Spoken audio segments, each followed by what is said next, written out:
اللہ پاک پہلا پارا ہے سورہ بقرہ دی اندر ارشاد فرماندا ہے وَعَلَّمَ آدَمَ الْأَسْمَاءَ كُلَّهَا ثُمَّ عَرَضَهُمْ عَلَى الْمَلَائِكَةِ فَقَالَ أَنبِئُونِي بِأَسْمَاءِ هَؤُلَاءِ إِن كُنتُم صَادِقِينَ۔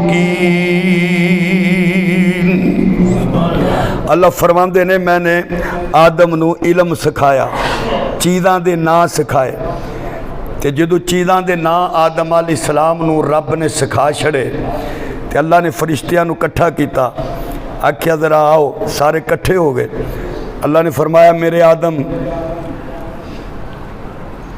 ذرا انہاں فرشتیاں دے سامنے اپنے علم دا اظہار تے کرو، جو تسا سکھیا انہاں نو دسو تے صحیح۔ جدو آدم علیہ السلام نے وہ ساریاں چیزاں بیان کیتیاں، فرشتے حیران ہو گئے۔ آدم دے علم دے سامنے فرشتے کہن لگے سبحانک لا علم لنا الا ما علمتنا، مولا ذات تیری پاک ہے، اسی انہاں جان دے ہیں جنہ تو دسدا ہے، اس تو بعد ساڈا کوئی علم نہیں۔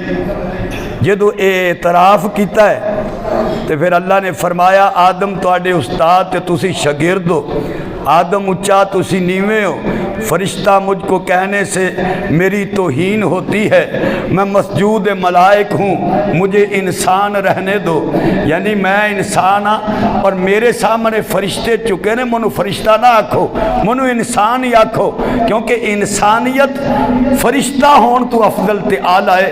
اللہ نے فرمایا جدو اعتراف کر لیا جے، مان لیا جے، سمجھ گئے ہو کہ میرے آدم جڑے نے معلم نے، استاد نے، تو پھر وَإِذْ قُلْنَا لِلْمَلَائِكَةِ اسْجُدُوا لِآدَمَ فَسَجَدُوا، تو پھر اس علم دی دولت دی وجہ نال میرے آدم دے سامنے اپنے سر نو جھکا دو۔ تو فرشتے آدم علیہ السلام دے سامنے جھک گئے، انہاں دا اعتراف علم کیتا کہ مولا واقعی تو نے آدم نو علم عطا کیتا ہے۔